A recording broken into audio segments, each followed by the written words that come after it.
नमस्कार, मैं हूं शिवम। आप सभी का बहुत स्वागत है। 10 लाख करोड़, क्या आपको पता है कि पिछले 10 सालों में आपने और मैंने मिलकर सरकार को 10 लाख करोड़ दान दिए हैं जल शक्ति के नाम पर। और बदले में हमें क्या मिला? खाली तालाब, सूखते नल और 20 रुपए की पानी की बोतल, जिसकी कीमत असल में आपके ही टैक्स की बर्बादी है। आज कागजों के पाइपों से पैसा बह रहा है और आपके घर तक पानी नहीं पहुंच रहा। ब्लू गोल्ड घोटाले के बारे में आप जानते हैं? आज हम उसकी परतें उधेड़ने की कोशिश करते हैं। देश के करीब 150 सबसे बड़े जलाशय की कैपेसिटी घट गई और इस साल ये इसलिए भी भयानक है क्योंकि पूरी पृथ्वी पर सबसे ज्यादा गर्म है अपना देश यानी भारत। ऐसे समय में जब सरकार ने जल शक्ति के नाम पर बजट घोषित किया, 3,60,000 करोड़, पैसा गया, पानी नहीं आया।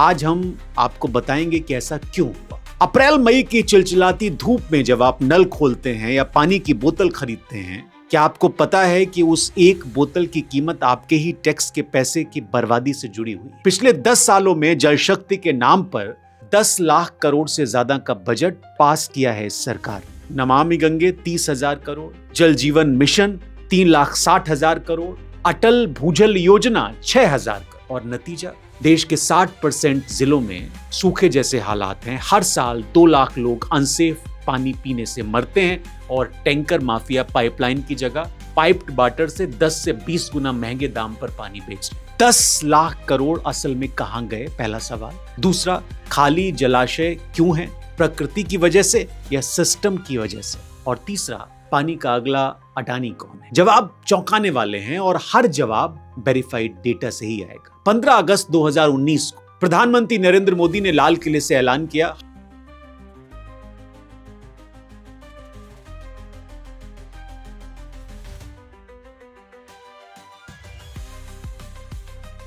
डेडलाइन थी 2024, बजट 3,60,000 करोड़, यानी 60,000 करोड़ हर साल, यानी हर भारतीय के टैक्स से 4300 रुपए इस एक मिशन के लिए लिए गए। 2024 की डेडलाइन निकल गई, टारगेट करीब 80% अचीव हो गया, ऐसा बताया गया। मतलब 4 करोड़ घर अभी भी नल के बिना हैं सरकारी आंकड़े के हिसाब से, और इसलिए मिशन को 2025 के लिए एक्सटेंड कर दिया गया था और उसके बाद फिर 28 तक। लेकिन यहां असली खेल शुरू हुआ और वो भयावह खेल है। सरकार ने खुद जेजेएम का बजट 46% काट दिया। जानते हैं क्यों?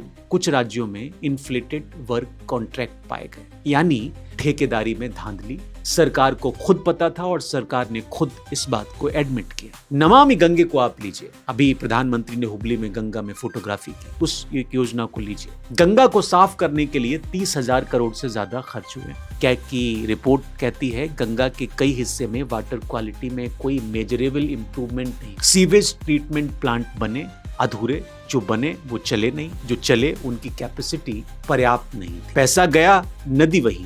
अब असल इन्वेस्टिगेशन शुरू होती है जो आपको जाननी चाहिए। 3 लेयर हैं इस सिस्टम में, तीनों मिलकर एक ऐसा ट्रैप बुनते हैं जो पानी को सुखा देता है और बजट को बहा देता है। हर जलाशय में साल दर साल मिट्टी गाद जमा होती है, जैसे किसी बर्तन में धूल, उसे निकालना जरूरी है, तभी जलाशय पूरा भर सकता है। इसे डीसिल्टिंग कहते हैं। सरकार हर साल इसके लिए करोड़ों रुपए के टेंडर निकालती है। डीसिल्टिंग के लिए कागजों पर लाखों टन मिट्टी निकाली जाती है, रियलिटी में वो मिट्टी वहीं की वहीं रहती है और नतीजा, जलाशय की जो एक्चुअल स्टोरेज कैपेसिटी है वो हर साल 1 से 2% घट जाती है। दिखती नहीं, हेडलाइन नहीं बनती, लेकिन धीरे धीरे वो श्रिंक होने लग, कम होने लग। CWC के अपने बुलेटिन में ये डेटा है, जलाशय वहीं खड़े हैं, उनकी दीवारें वहीं हैं, लेकिन उनके पेट में गाद है, पानी नहीं। जलाशय में पानी कहां से आता है? पहाड़ियों से, जंगलों से, नदियों से। जब पहाड़ पर बारिश होती है, पानी जंगल की मिट्टी से फिल्टर होकर नदी में आता है और नदी से जलाशय में। ये नेचुरल पाइपलाइन है, फ्री है,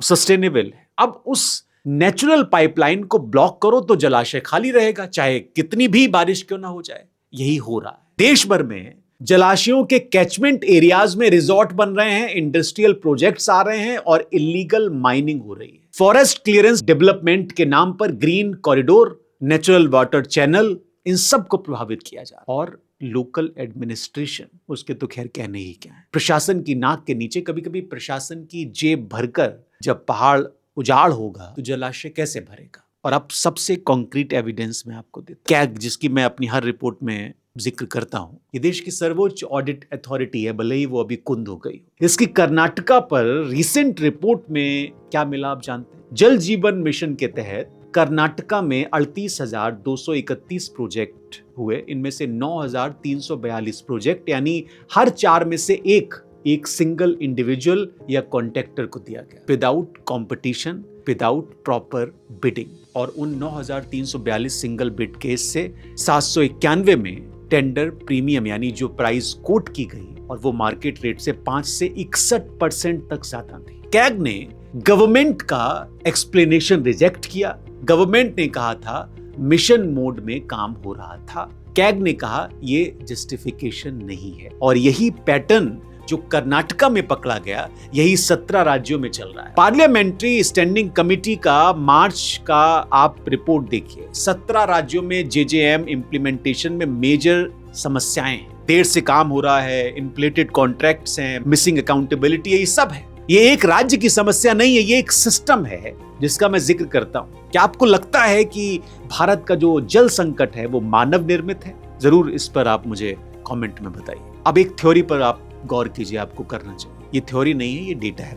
जब पब्लिक वाटर फेल होता है तो प्राइवेट वाटर आता है। इंडिया का बॉटल्ड मार्केट 10 अरब डॉलर यानी 80,000 करोड़ से ज्यादा। ये मार्केट तब ग्रो होता है जब नल सूखता है, जब जलाशय खाली रहता है, जब पाइप्ड वाटर कंटेमिनेटेड होता है। 25 में एक रिपोर्ट के अकॉर्डिंग फरवरी 25 से जनवरी 26 के बीच कंटेमिनेटेड पाइप्ड वाटर से 26 शहरों में 5500 लोग बीमार हुए, 34 लोग मरे। इंदौर का मामला, दिल्ली के कई मामले हैं, पलवल के पास के मामले। और जब नल नहीं चलता तब टैंकर आता है। बेंगलुरु में 2024 में सिलिकॉन वैली ऑफ इंडिया 45 दिन पानी के लिए तरसा ये शहर। एक 12,000 लीटर का टैंकर 1200 से 3,000 नॉर्मल पाइप्ड वाटर रेट से 10 से 20 को। और ये टैंकर कहां से आता है? बेंगलुरु वाटर वॉरियर्स के एक्टिविस्ट कहते हैं टैंकर ऑपरेटर्स का नेक्सस है वार्ड लेवल इंजीनियर से, इंजीनियर का नेक्सस है कॉर्पोरेटर से, और कॉर्पोरेटर का नेक्सस है पॉलिटिकल पार्टीज से। You help us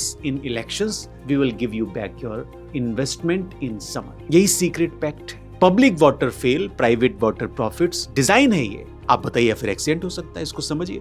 जब बिजली निजी हुई, कुछ कंपनियों को करोड़ों घरों की जरूरत का कंट्रोल मिल गया। स्मार्ट मीटर का इन दिनों बड़ा मामला चल रहा है। अब सवाल ये कि क्या पानी अगला ब्लू गोल्ड है? जैसे बिजली का रिमोट कंट्रोल किसी के हाथ में गया, क्या पानी का रिमोट कंट्रोल भी उसी दिशा में जा रहा है? आप डेटा देखिए, जहां पब्लिक इंफ्रास्ट्रक्चर फेल होती है वहां प्राइवेट प्लेयर्स की एंट्री होती है। सिस्टमेटिकली हर जगह यही है। ये कोई साजिश की बात नहीं है, ये ग्लोबल पैटर्न है। लैटिन अमेरिकन देशों में यही हुआ, अफ्रीका में यही हुआ, अब इंडिया में यही हो रहा है। और इसका सबसे ज्यादा नुकसान वो उठाता है जो पहले से ही कमजोर है। ये सब नंबर्स हैं। अब इन नंबर्स के पीछे आप देखिए तो फिर इंसान है। इंडिया की रूरल वुमेन हर रोज 2 से 6 घंटे सिर्फ पानी लाने में खर्च करती हैं। कई इलाकों में ये टाइम नहीं है किसी का, ये जिंदगी है। ये वो घंटे हैं जो स्कूल नहीं गए, जो काम नहीं हुआ, जो सपने नहीं देखे गए, वो टाइम है ये। बुंदेलखंड, मराठवाड़ा, विदर्भा किसान 2 से 5 लाख खर्च करते हैं हर बोरवेल को खोदने में। कुछ साल में वो सूख जाते हैं। कर्ज रहता है, जमीन रहती है और कुछ नहीं रहता, इसीलिए वहां पर आत्महत्याएं हैं। गंगा ब्रह्मपुत्र बेसिन दुनिया की 10% बायोडायवर्सिटी का घर है। हर साल 56.1 क्यूबिक किलोमीटर का वाटर डिफिसिट है यहाँ पर। और 2050 तक अगर यही चलता रहा तो इंडिया का